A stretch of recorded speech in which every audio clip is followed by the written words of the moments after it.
어머니, 저 그림 때문에 집이 좁아 보여요. 며느리의 목소리 차분하지만 확고했습니다. 이 집만 팔면 당남 가는데 저 낡은 그림이 자꾸 시야에 들어와요. 정말 눈에 거슬려요. 더 차갑게, 더 냉정하게. 아, 몰라요. 청소하다가 그림이 찢어졌어요. 정말 미안해요, 어머니. 거짓말. 대놓은 거짓말. 그리고 할머니는 벽을 바라봤습니다. 비워진 거실의 벽. 뭘 잘못했는데. 목이 메인 할머니의 중얼거림. 하지만 잠깐. 다음 날 아침 할머니는 남편의 낡은 서랍을 엽니다. 그리고 한 장의 편지를 발견하죠. 세계적 화가 강석규가 보낸 편지. 할머니의 절망은 그 순간 변했습니다. 구독과 좋아요로 저희 채널에 큰 힘을 보태주시길 바랍니다. 아침 햇살이 거실의 한쪽 벽을 비추고 있었습니다. 그곳에는 하나의 그림이 걸려 있었습니다. 커다란 캔버스 위에 그려진 추상화. 검은색, 남색, 짙은 회색이 뒤엉켜 마치 저무는 하늘 같기도 하고 파도 같기도 하고 또 어떤 깊은 절망 같기도 한 그 그림. 이순의 할머니는 일어나자마자 화장실에 들러 세수를 하고 작은 수건으로 얼굴을 닦은 후 가장 먼저 그 그림 앞으로 갔습니다. 매일 아침 똑같은 순서로 그녀는 손에 들린 부드러운 천으로 그림의 액자를 살살 닦기 시작했습니다. 먼지를 털어내고 유리 표면을 정성스럽게 문질렀습니다. 마치 아이를 씻기듯 손님을 맞이하기 위해 집을 정수하듯. 또 한 해가 지나갔네. 할머니가 중얼거렸습니다. 그녀의 목소리는 노인다운 쉰 목소리였지만 여전히 부드러움을 잃지 않고 있었습니다. 이 그림을 완성한 지 벌써 3년이 지났구나. 그녀는 그림을 바라봤습니다. 남편 이경민이 마지막으로 그린 작품. 그의 마지막 유작이라고 할 수 있는 그것. 평생을 이 작품 하나를 위해 살았다고 해도 과언이 아닐 정도로 그는 이 그림에 모든 것을 쏟아부었습니다. 그림이 완성되던 날 밤, 이경민은 할머니에게 말했었습니다. 준혜야, 이 그림이 내 인생의 전부야. 평생 그리고 싶었던 것, 표현하고 싶었던 모든 감정이 여기 있어. 이제 더 이상 그릴 게 없을 것 같아.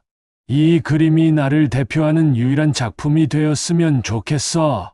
그로부터 2년 후, 이경민은 조용히 세상을 떠났습니다.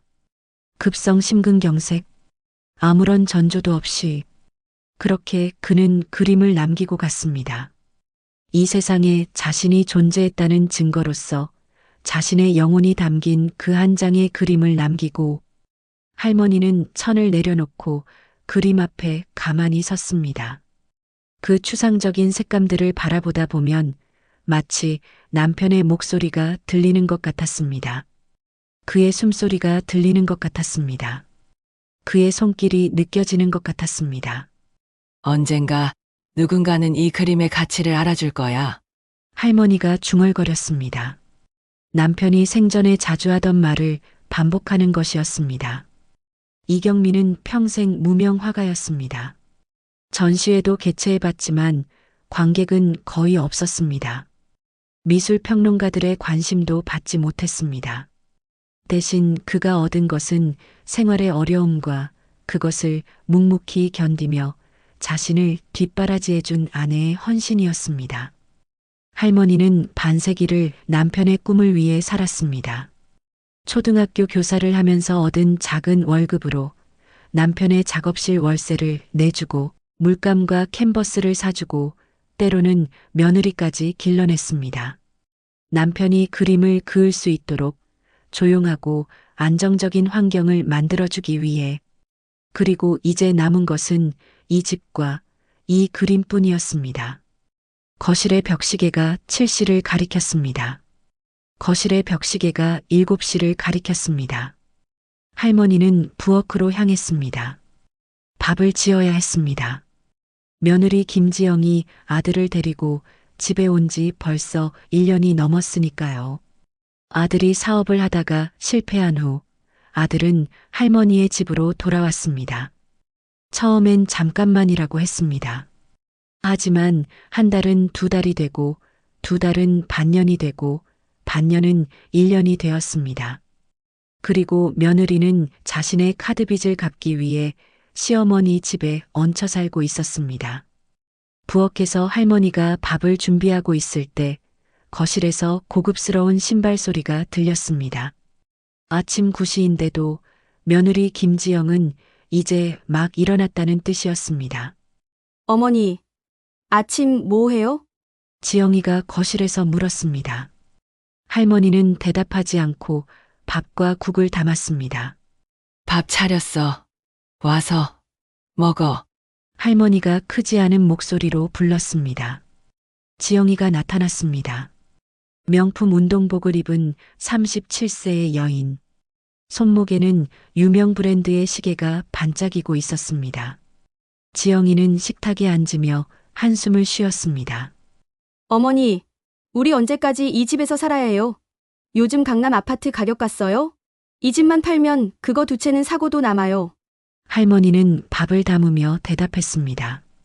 이 집은 남편이 평생 피땀 흘려 모은 것이다. 아버님이 남겨준 거죠? 돈도 아니고 그림 같은 걸 남겨주다니. 어머니, 정말 저 그림 좀 봐요. 거기 가만 있어도 집이 좁고 어두워 보여요. 지영이가 거실의 그림을 향해 팔을 뻗었습니다. 할머니의 얼굴이 잠시 굳었습니다. 하지만 그녀는 아무 말도 하지 않았습니다. 그저 밥상을 식탁에 내려놓았을 뿐입니다. 식사 중 지영이는 계속 부동산 앱을 보고 있었습니다. 핸드폰 화면에는 강남의 고급 아파트들이 떠 있었습니다. 한 채에 수십억 대의 가격표가 붙어 있었습니다. 할머니는 조용히 국을 먹었습니다. 할 말이 없었습니다. 아니, 있지만 말할 수 없었습니다. 어머니, 우리 아들도 커가는데 강남 학군이 좋지 않아요? 남편 사업 다시 시작하시려면 괜찮은 동네 집이 있어야 신용도 생기고. 지영이의 목소리는 계속됐습니다. 마치 롤러처럼 끊임없이. 할머니는 밥을 먹으며 창밖을 바라봤습니다. 저 멀리 보이는 것들이 영원한 것이라고 생각한 적이 있습니다. 하지만 그것은 착각이었습니다. 아무것도 영원한 게 없었습니다. 평생을 함께한 남편도, 그리고 어쩌면 이 집도. 어머니? 지영이가 손을 흔들었습니다. 뭐예요? 혼자 멍 때리고. 할머니는 깨어났다는 듯 고개를 들었습니다. 그냥 생각이 많았어. 뭐요? 아무것도. 할머니는 다시 밥을 떠올렸습니다. 지영이는 밥을 거의 먹지 않았습니다. 그녀는 휴대폰을 보고 있었습니다.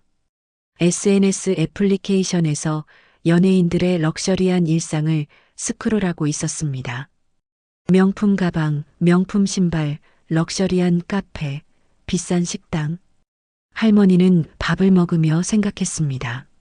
며느리는 자신이 가진 것이 얼마나 소중한지를 모르는군요. 이 작은 집도, 따뜻한 밥 한 끼도, 함께 있는 시간도. 그녀의 눈에는 오직 부족함만 보였습니다. 더 좋은 것, 더 비싼 것, 더 높은 곳에 있는 것들만. 밥을 마친 후 할머니는 거실로 나왔습니다. 지영이는 이미 침실로 들어가 있었습니다. 아마 또 다른 명품을 검색하거나 쇼핑몰을 보고 있을 것입니다. 할머니는 그림 앞에 다시 섰습니다. 아침에 닦았던 그림, 남편의 유작. 순아, 결국 이 세상은 눈에 보이는 것만 중요한 것 같아. 내 그림이 얼마나 소중한지 누가 알겠지? 할머니가 그림에게 말했습니다. 마치 그림 안에 남편이 있다는 듯이, 마치 그림이 대답할 수 있다는 듯이. 그렇습니다. 아무도 알지 못했습니다. 이 추상화가 얼마나 소중한 것인지. 그것이 단순한 낙서가 아니라 한 인간의 영혼이 담긴 작품이라는 것을. 세상은 가치를 모르고 가치를 평가할 능력도 없었습니다. 그저 값비싼 것만 추구했습니다. 본질이 아닌 가격표만 봤습니다. 할머니는 밤이 되자 침대에 누웠습니다. 옆에는 아들 이준호가 자고 있었습니다. 지영이는 손주와 함께 다른 방에서 자고 있었습니다. 이 집은 이제 시끄럽고 복잡한 공간이 되었습니다.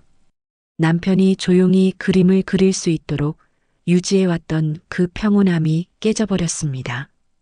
할머니는 천장을 바라봤습니다. 어둠 속에서 준아, 나 견딜 수 있을까? 이 상황을 계속 견딜 수 있을까? 아무도 대답하지 않았습니다. 오직 바깥의 도시 소음과 옆에 누운 아들의 잔잔한 숨소리만 들렸습니다. 할머니는 눈을 감았습니다. 그리고 생각했습니다.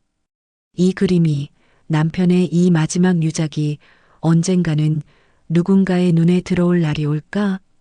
언젠가는 그 진정한 가치가 인정받을 날이 올까? 새벽이 되고 할머니는 다시 일어났습니다.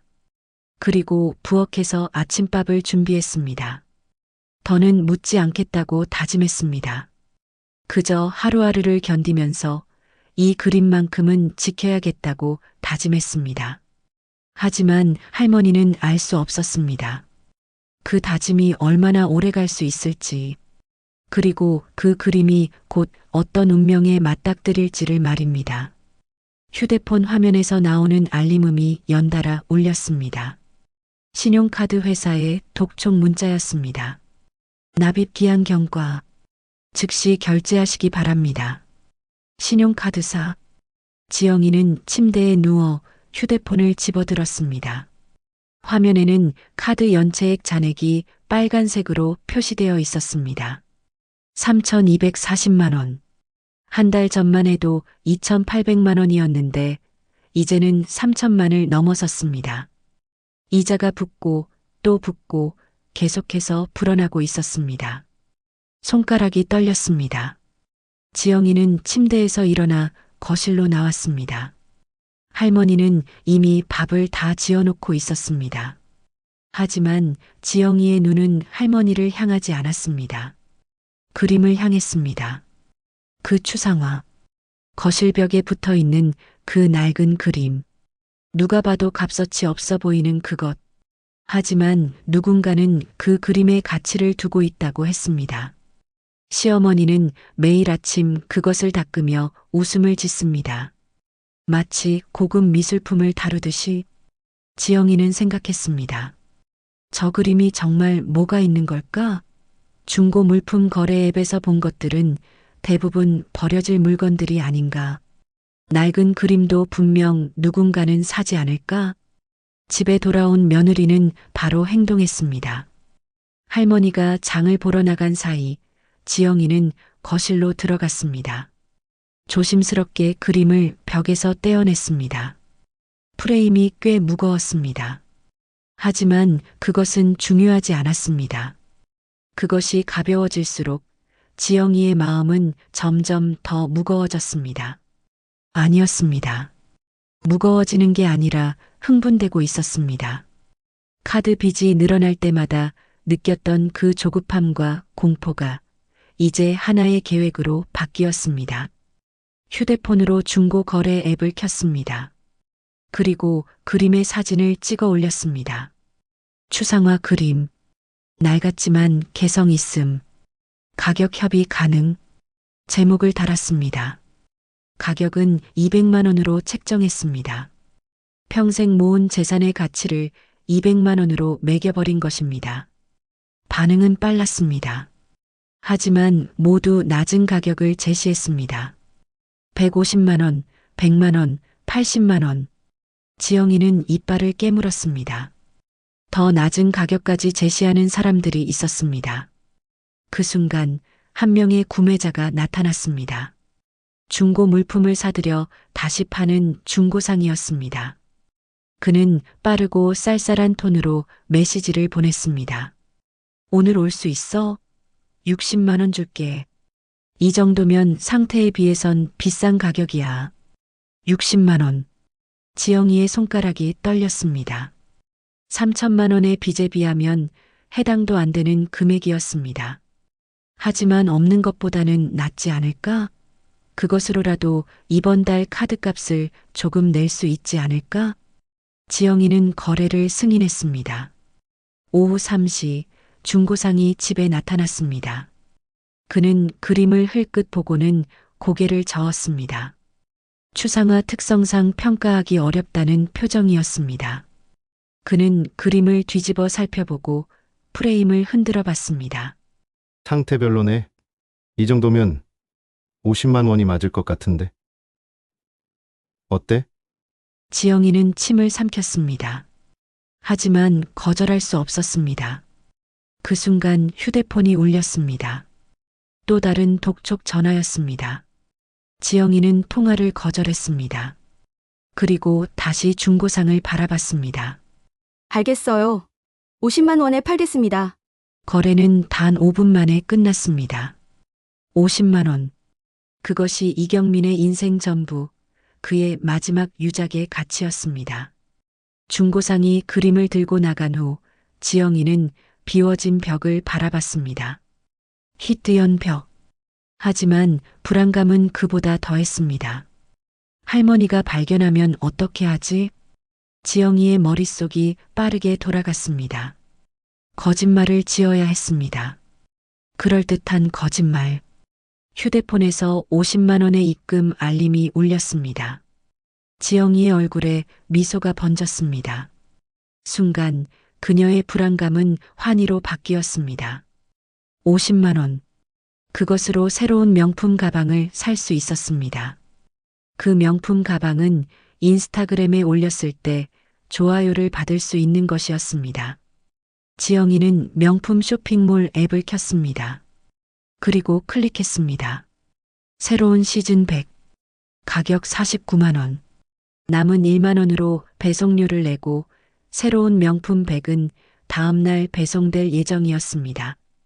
저녁이 되자 할머니가 장을 보고 돌아왔습니다. 지영이는 소파에 앉아 휴대폰을 보고 있었습니다. 그녀의 얼굴에는 불안함이 지배적이었습니다. 할머니가 거실로 들어올 때를 기다리고 있었습니다. 할머니는 짐을 내려놓고 창문을 닦으며 평소대로 거실을 정리하기 시작했습니다. 그리고 그 순간 어머니! 지영이가 비명처럼 외쳤습니다. 할머니가 깜짝 놀라 뒤를 돌아봤습니다. 뭐가? 어머니, 정말 죄송합니다. 청소하다가 지영이가 소파에서 일어나며 울먹였습니다. 그 그림이 제가 실수로 찢어버렸어요. 할머니는 벽을 바라봤습니다. 그곳에는 아무것도 없었습니다. 어디 있어? 버렸어요. 못 쓸 것 같아서. 정말 죄송합니다. 지영이의 눈에는 거짓 눈물이 흘러내렸습니다. 그녀는 연기를 잘했습니다. 연기 학원을 다닌 것은 아니지만 필요할 때마다 눈물을 흘릴 수 있는 능력이 있었습니다. 할머니의 얼굴이 창백해졌습니다. 피가 한순간에 모두 빠져나가는 것 같았습니다. 그리, 네, 정말 죄송합니다. 청소하다가 벽에 걸려서 떨어졌어요. 액자가 깨지고 그림이 찢어졌어요. 그래서 할머니는 벽 앞에 가만히 섰습니다. 그곳에는 그림이 있어야 했습니다. 남편이 3년 전에 완성한 그 마지막 작품이 있어야 했습니다. 하지만 이제 그곳은 비어 있었습니다. 벽만 남아 있었습니다. 어머니, 어머니?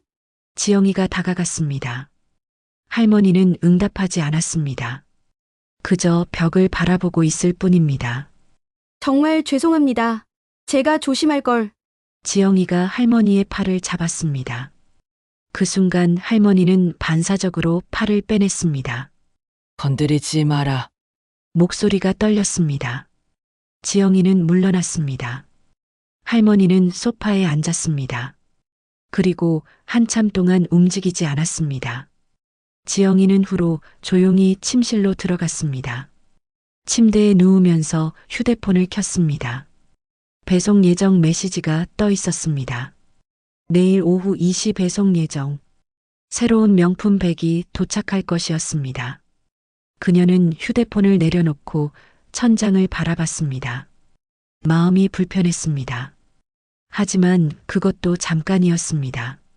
내일 받을 새로운 백을 생각하니 다시 기분이 좋아졌습니다. 거실에서는 할머니가 여전히 벽을 바라보고 있었습니다.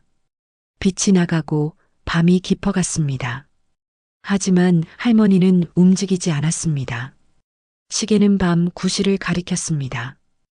순아, 할머니의 목소리가 텅 빈 거실에 울려 퍼졌습니다.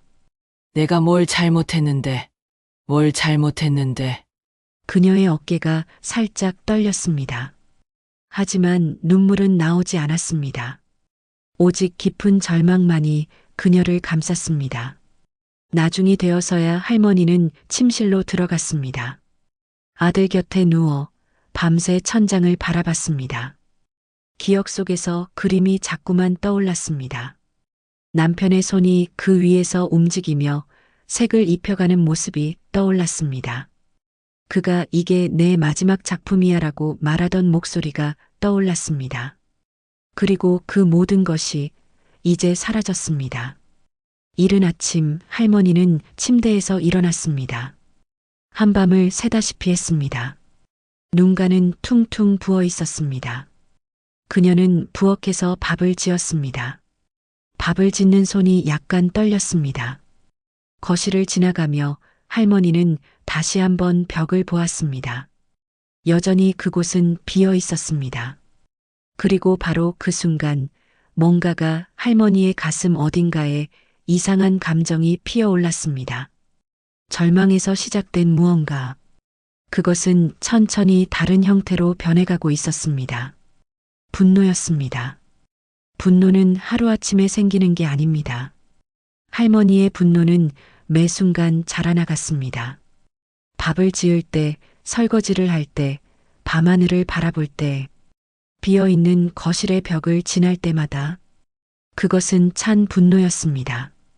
뜨거운 분노가 아니라 얼음처럼 차디찬 분노였습니다. 그렇기에 더 위험했습니다. 3일째 되는 날 할머니는 남편의 유품을 정리하기로 마음먹었습니다. 당초에는 하지 않으려던 일이었습니다. 그 서랍들을 열 때마다 남편이 더 그리워질 것 같았으니까요. 하지만 이제는 달랐습니다. 할머니에게는 할 일이 있었습니다. 거실 구석에 놓인 낡은 목재 서랍장. 그 위에는 먼지가 소복이 내려앉아 있었습니다.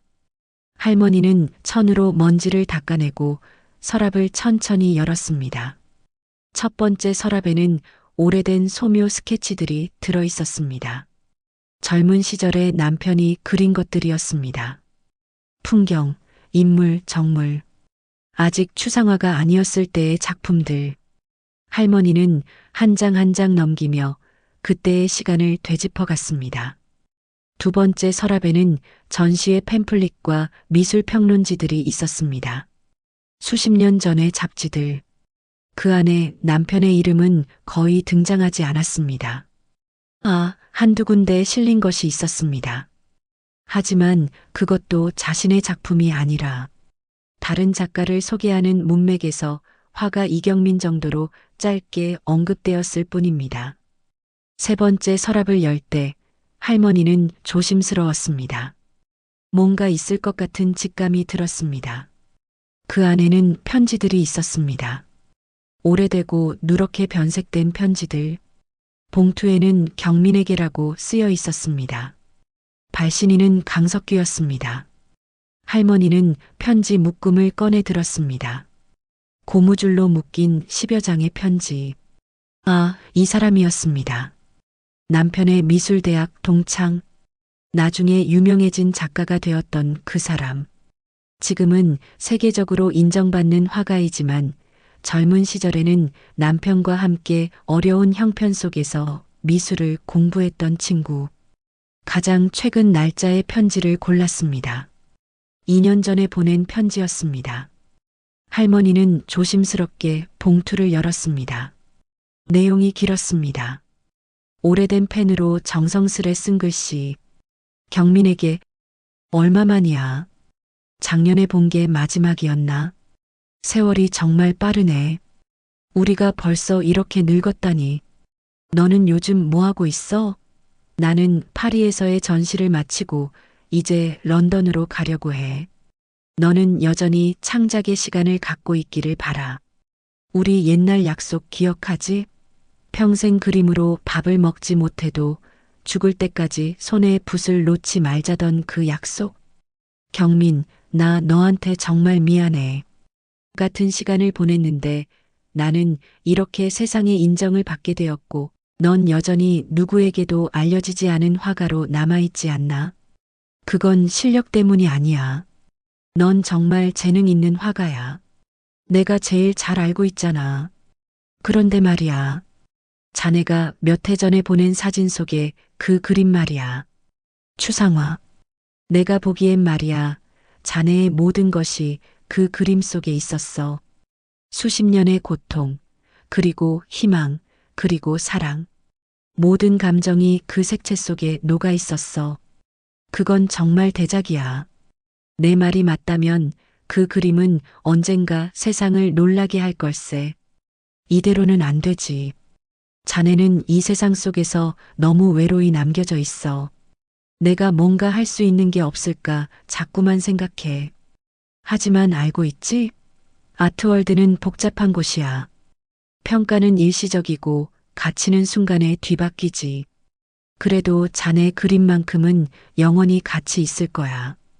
다시 한번 말이야. 자네의 그 마지막 그림은 언젠가 반드시 누군가의 눈에 들어올 거야. 그때까지 힘내. 그리고 자네 옆에 있는 그분께도 고마움을 전해줘. 자네를 이렇게까지 오게 해준 분은 틀림없이 그분이야. 언젠가 서울에 가면 들르겠네. 그때까지 건강해. 석규 올림. 할머니는 편지를 읽고 또 읽었습니다. 손이 떨렸습니다. 자네의 그 마지막 그림은 언젠가 세상을 놀라게 할 걸세. 그 문장을 반복해서 읽었습니다. 낡은 펜으로 정성스레 쓰인 그 문장이 마치 예언처럼 들렸습니다. 세계적으로 유명한 화가 강석규. 그가 남편의 그림에 대해 쓴 평가. 그 그림이 대작이라고 했습니다. 언젠가 세상을 놀라게 하리라고 했습니다. 그런데 그 그림은 지금 어디에 있는가? 50만 원에 팔려나가 중고상의 창고에 놓여 있을 것입니다. 혹은 이미 누군가 다른 곳으로 팔려나갔을지도 모릅니다. 할머니는 다른 편지들도 열어보기 시작했습니다. 하나하나 읽어내려갔습니다. 몇십 년 전 편지부터 최근 편지까지 그 모든 편지 속에서 강석규는 일관되게 남편의 재능을 믿고 있었습니다. 그리고 그 마지막 그림에 대한 강한 확신을 드러내고 있었습니다. 할머니는 펜을 집어들었습니다. 가만히 내가 해볼 수 있는 게 뭐가 있을까? 그녀는 인터넷을 켜기로 결심했습니다. 아들에게 비밀리에 부어머니가 준 작은 휴대폰을 들고 천천히 인터넷을 검색했습니다. 강석규 화가. 검색 결과는 놀라웠습니다. 그는 정말로 세계적인 화가였습니다. 국제미술상도 받았고 뉴욕과 런던, 파리에서 전시회를 열었습니다. 그의 작품들은 경매에서 수억 원대에 낙찰되고 있었습니다. 그리고 그의 인터뷰 영상 중 하나에서 강석규는 이렇게 말했습니다. 나의 친구 이경민이 있습니다. 같은 시대를 살았지만 세상이 그를 인정하지 못했습니다. 하지만 그는 위대한 화가입니다. 언젠가 그의 작품이 세상에 빛날 날이 있기를 바랍니다. 할머니의 손가락이 떨렸습니다. 그렇다면 그 그림이 만약 경매에 나간다면? 할머니는 다시 검색했습니다. 미술품 경매 중고 미술품 판매 현대미술거래처. 그리고 눈에 띄는 하나의 페이지를 찾았습니다. 유명한 미술품 경매 회사의 홈페이지였습니다. 그들은 무명 화가의 작품도 받아주었습니다. 특히 발굴 섹션에서는 세상에 알려지지 않은 좋은 작품들을 찾아 경매에 올렸습니다. 할머니는 전화를 걸기로 결심했습니다. 하지만 그 전에 하나 더 해야 할 일이 있었습니다. 그것은 그 그림을 다시 찾는 것이었습니다. 할머니는 중고 거래 앱을 검색했습니다. 지영이의 계정이 아닌 그 중고상의 계정을. 추상화 그림. 낡았지만 개성 있음. 거기 있었습니다. 그 그림이 중고상에 의해 다시 올려져 있었습니다. 가격은 120만 원이었습니다. 50만 원에 산 것을 120만 원에 팔고 있었습니다. 하지만 중고상의 평가는 정직했습니다. 평가란에 구매자 취향에 따라 가치 변함이라는 설명이 붙어 있었습니다. 할머니는 연락처를 눌렀습니다. 안녕하세요. 이 그림에 대해 궁금한 게 있는데 네. 뭐 궁금하신 거죠? 중고상의 목소리는 무뚝뚝했습니다. 이 그림의 작가가 누구인가요? 그건 잘 모르는데요. 그냥 구매자가 팔고 싶어서. 화가 이경민 혹시 알고 있나요? 전화 너머로 잠시간의 침묵이 흘렀습니다. 아, 모르네요. 상태도 별로고 그냥 추상화라서. 할머니는 심호흡을 했습니다. 지금 그 그림 팔려고 하세요? 네. 관심 있으신가요? 아직은 아니고 하지만 혹시 모르니 안 팔릴 때까지 잠깐 보관해 주실 수 있을까요? 글쎄. 그냥 빨리 팔고 싶은데. 그럼 이렇게 하죠. 이 그림을 한 달만 더 가지고 있으면 제가 다시 연락할게요. 그때까지는 다른 사람한테 팔지 말고 다른 사람이 이미 관심 있는데? 120만 원에 누가 관심이 있겠어요? 한 달만? 제발. 할머니의 목소리에는 뭔가 다른 것이 들었습니다. 중고상은 할머니의 간청에 동의했습니다. 알겠습니다. 한 달만요. 전화를 끊은 후 할머니는 한동안 움직이지 않았습니다. 손에는 여전히 강석규의 편지가 쥐어져 있었습니다. 그리고 그 순간 할머니의 눈에서 뭔가가 변했습니다. 절망과 분노를 넘어 어떤 냉철한 의지가 피어올랐습니다. 할머니는 다시 휴대폰을 집어들었습니다. 그리고 미술품 경매회사에 전화를 걸었습니다. 안녕하세요. 저는 화가 이경민의 작품을 경매에 올리고 싶은데요. 그 순간부터 할머니의 복수는 시작되었습니다. 조용하고 차분하고 절대로 흔들리지 않을 복수가 3주가 지났습니다. 할머니는 그동안 많은 일을 했습니다. 경매회사와 여러 번 통화를 했습니다. 남편의 작품에 대한 자료를 정리했습니다. 강석규의 추천장도 함께 보냈습니다. 그리고 기다렸습니다. 그림이 경매에 올라가기까지 경매회사는 전문가들에게 작품을 감정받았습니다. 할머니는 그 과정에서 놀라운 사실을 알게 되었습니다. 강석규뿐만 아니라 국내 미술평론가들도 이경민의 작품에 주목하고 있었던 것입니다. 다만 그가 이미 세상을 떠났다는 것을 모르고 있었을 뿐, 경매회사 담당자는 할머니에게 말했습니다. 이 그림은 정말 훌륭합니다. 시대를 앞서간 작품이네요.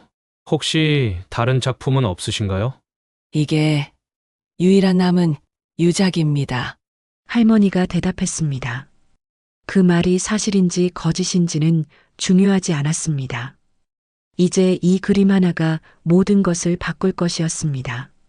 경매 날짜는 4월 15일이었습니다. 화요일 오후 2시. 그날 아침 할머니는 평소처럼 밥을 지었습니다. 지영이는 명품 운동복을 입고 나왔습니다. 요즘 그녀는 매일 PT를 한다고 했습니다. 새로 받은 명품 백이 자신에게 잘 어울린다는 것을 보여주기 위해 SNS 활동을 더 열심히 하고 있었습니다. 할머니는 조용히 밥을 담았습니다. 어떤 표정도 짓지 않았습니다. 며느리는 할머니를 보지 않았습니다. 이미 그녀의 눈은 휴대폰에 고정되어 있었습니다. 오후 1시 50분. 할머니는 휴대폰을 켰습니다. 미술품 경매 회사의 실시간 중개 페이지를 열었습니다. 그리고 기다렸습니다. 이제 다음 경매 물품을 소개하겠습니다. 화가 이경민의 무죄 2021년 추정가 8천만 원에서 1억 2천만 원 사이입니다. 할머니의 가슴이 철렁했습니다. 경매가 시작되었습니다. 입찰가들이 올라갔습니다.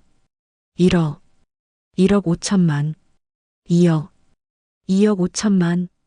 입찰가들이 예상을 훨씬 뛰어넘어 올라갔습니다. 사람들이 계속 손을 들었습니다. 3억, 3억 5천만, 4억. 할머니는 손가락을 깨물었습니다. 5억, 5억 5천만, 6억. 경매사의 목소리가 더욱 빨라졌습니다. 7억, 7억 5천만. 한 번, 두 번, 세 번 낙찰입니다. 화가 이경민의 무죄는 8억 2천만 원에 낙찰되었습니다. 화면이 번쩍였습니다. 경매가 끝났습니다. 할머니는 휴대폰을 내려놓았습니다. 손이 떨렸습니다. 8억 2천만 원. 그 그림이 팔려나간 50만 원에 1640배였습니다. 할머니는 침대에 누웠습니다. 눈을 감았습니다. 심장이 빠르게 뛰고 있었습니다. 이제 시작입니다. 4월 18일 오후 3시. 지영이가 아들을 데리고 집에 들어왔습니다. 옆에는 부동산 중개인이 따라 들어왔습니다. 중개인은 서류 가방을 들고 있었습니다. 아파트 매매 계약서. 어머니, 이제 결정하셨죠? 이 집을 팔고 강남으로 가기로?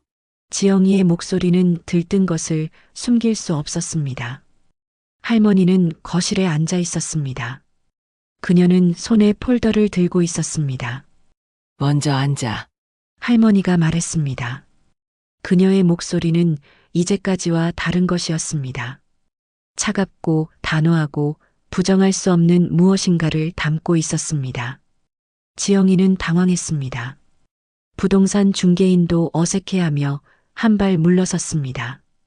할머니는 폴더를 펼쳤습니다. 그 안에는 신문 기사가 있었습니다. 큰 활자로 된 헤드라인. 무명 화가의 유작, 경매에서 8억 2천만 원의 낙찰. 화가 이경민, 사후 인정받는 작품. 지영이의 얼굴이 창백해졌습니다. 어머니. 할머니는 기사를 읽어나갔습니다. 화가 이경민의 유작이 경매에서 8억 2천만 원에 낙찰되었습니다. 세계적으로 인정받는 화가 강석규가 세상을 놀라게 할 위대한 작품이라고 평가한 이 그림은 강석규의 추천으로 경매에 올려졌으며 지영이는 자리에 쓰러질 것 같았습니다. 부동산 중개인도 이 상황이 뭔가 잘못되었다는 것을 직감했습니다. 할머니는 폴더에서 또 다른 서류를 꺼냈습니다. 이것도 봐. 그것은 변호사 인장이 찍힌 공식 문서였습니다. 퇴거 통보서. 임차인 이준호, 김지영. 임대인 이순애. 본 건물에서 즉시 퇴거할 것을 명합니다. 60일 이내에 모든 짐을 치우고 열쇠를 반납하시기 바랍니다. 지영이는 어머니, 라고 중얼거렸습니다. 할머니는 또 다른 서류를 꺼냈습니다. 생활비 청구서. 지난 14개월간의 숙식 제공으로 인한 생활비 2,100만 원. 수도, 전기, 가스비 등 공과금 840만 원. 의료비 지원 150만 원. 합계 3,090만 원. 본 청구서에 따라 위 금액을 30일 내 지불할 것을 요구합니다. 변호사 이상준 인장. 지영이의 손가락이 떨렸습니다. 어머니, 이게 뭐예요? 할머니는 천천히 일어섰습니다. 그녀의 눈은 냉철했습니다. 너는 내 남편의 마지막 유작을 팔았다. 카드비 때문이라고. 50만 원에. 어머니, 제가 잘못했습니다. 그 그림이 얼마에 팔렸는지 아니? 할머니가 계속했습니다. 8억 2천만 원. 그림 속의 반격이 아니라 단순히 계산하면 너는 내 가족을 위해 한 번도 못 본 작품을 50만 원에 판 것이다. 지영이는 입을 열었다 다물었습니다. 말이 나오지 않았습니다. 나는 이제 더 이상 너희와 함께 살고 싶지 않다. 할머니의 목소리가 더욱 낮아졌습니다. 이 집은 내 것이다. 내가 가지고 있던 모든 재산은 이제 충분하다. 그래서 나는 강남에 새 집을 샀다. 할머니는 또 다른 서류를 보여줬습니다. 새 집의 매매 계약서, 서울 강남구의 대치동, 시가 20억 원대의 아파트, 이제 너희는 60일 내에 이 집을 나가야 한다. 그리고 3,090만 원을 내야 한다. 지영이는 의자에 쓰러졌습니다. 부동산 중개인은 상황을 파악했습니다. 그는 신속하게 계약서를 챙겨 들었습니다. 그럼 저 집은 어떻게? 강남으로는 지영이의 목소리는 울음 섞여 있었습니다. 강남? 넌 더 이상 이 집과 상관없다. 할머니가 냉정하게 말했습니다. 나는 지난 14개월간 너희 셋을 먹이고 재웠다.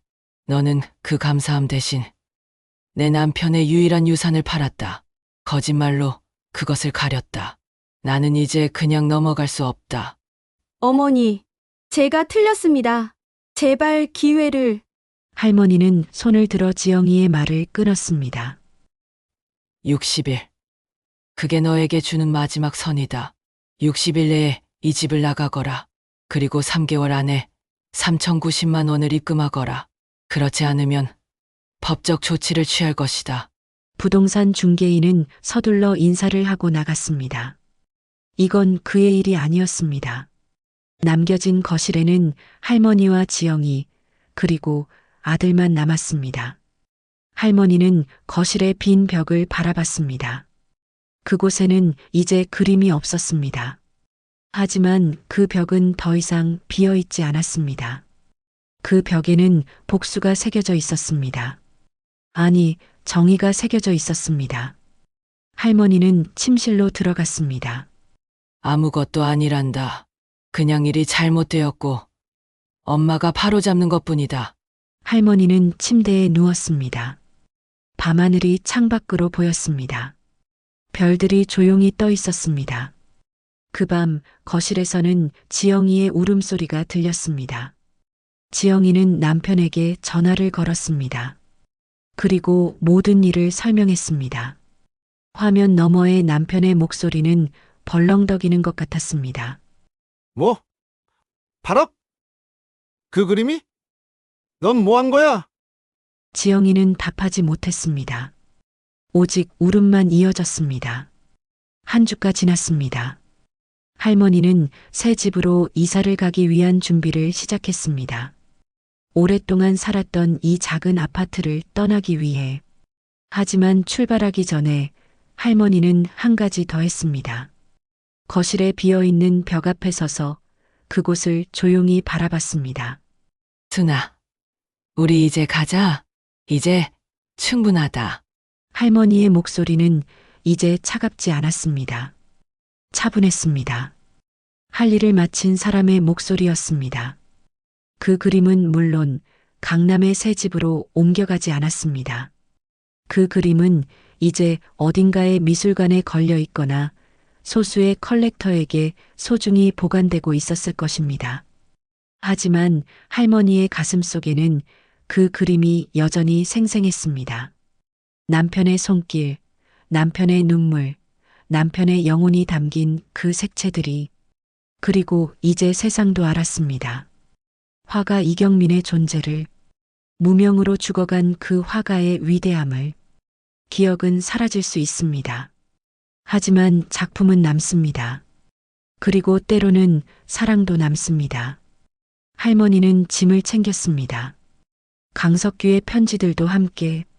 그리고 가장 중요한 것 마이너스 그 그림의 사진을 담은 액자도 함께 챙겼습니다. 새 집의 거실에 걸기 위해. 지영이와 아들 그리고 남편은 그로부터 50일 후 이 집을 나갔습니다. 짐이 나가는 모습을 할머니는 새 집에서 보지 않았습니다. 이미 강남의 새로운 삶을 시작하고 있었으니까요. 그 과정에서 지영이가 보낸 문자가 하나 있었습니다. 할머니는 읽지 않고 삭제했습니다. 더 이상 들을 말이 없었습니다. 세월이 지났습니다. 강남의 새 아파트에서 할머니는 조용한 오후를 보내고 있었습니다. 거실에는 그 사진이 담긴 액자가 걸려 있었습니다. 이경민의 마지막 유작.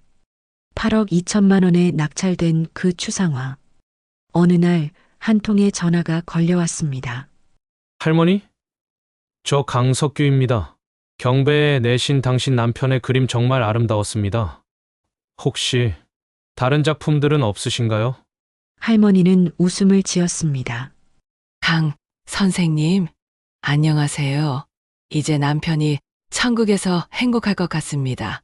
그러기를 바랍니다. 전화를 끊은 후 할머니는 거실의 액자를 바라봤습니다.